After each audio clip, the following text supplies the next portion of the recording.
আর মন্দিরটির স্থাপত্য শৈলীর কাজ খুবই সুন্দর বন্ধুরা।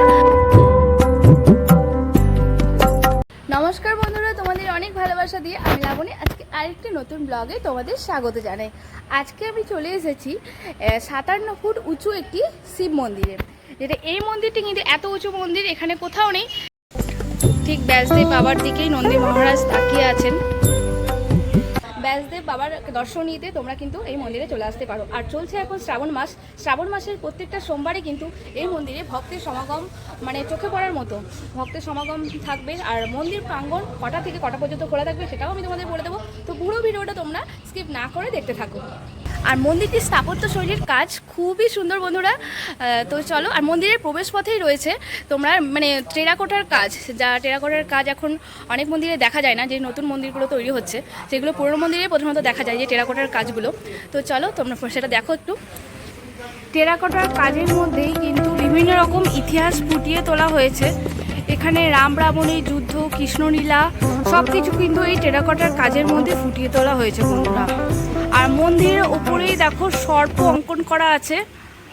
তো বন্ধুরা, আর প্রথমে বলে রাখি মন্দিরটি কিন্তু রয়েছে মুর্শিদাবাদ জেলার কাশিমবাজারে। তো এই মন্দিরের চূড়াতে কিন্তু 8 কোণা বিশিষ্ট, আর একদম মানে মন্দিরের চূড়াতে কলস রয়েছে, কলসের ওপরে রয়েছে ত্রিশূল, যা দেখতে অনেকটা উল্টো পদ্ম ফুলের মতো দেখতে লাগে।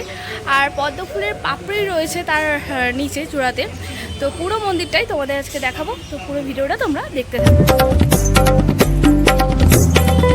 যেটা বলছিলাম 8 কোণা বিশিষ্ট কিন্তু চূড়াটি, সেই 8টি কোণায় কিন্তু দেবদেবীদের মূর্তি রাখা আছে।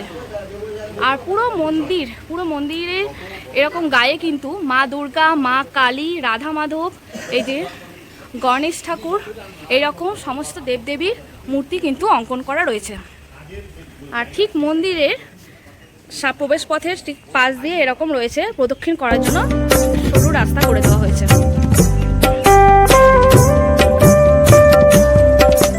মন্দিরের সামনেই রয়েছে এরকম নাট মন্দির, এটা কিন্তু নতুনভাবে সংস্কার করা হয়েছে এই নাট মন্দিরটা।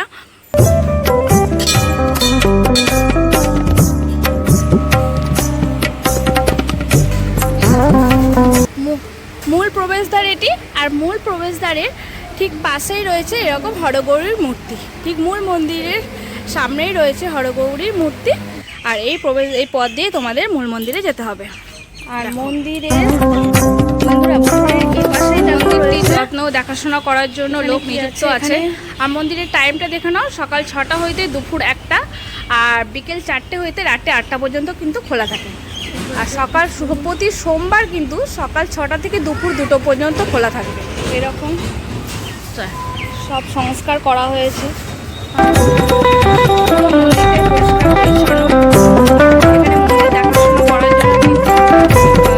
অনেক লোক নিযুক্ত আছেন, তাদের মন্দিরের প্রবেশ করতে এরকম অনেক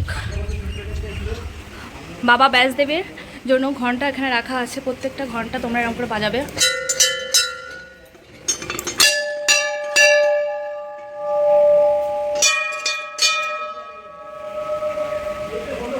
এখানে লেখা আছে ব্যাসদেব বাবার শয়নের পর দয়া করে কোনো ভক্ত ঘন্টা বাজাবেন না। আর এই যে ব্যাসদেব বাবা, আমাদের দর্শন করে নাও বন্ধুরা।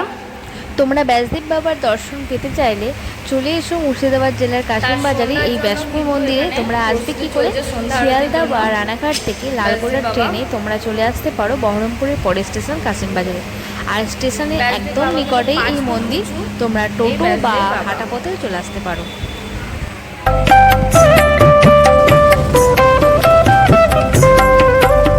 তো বন্ধুরা, আজকে ভিডিওটা তোমাদের কেমন লাগলো অবশ্যই কমেন্টস করে জানিও। তো কাশিমবাজারের পুরনো এই শিব মন্দিরের ভিডিওটা তোমাদের যদি ভালো লেগে থাকে তো লাইক করো, কমেন্টস করো।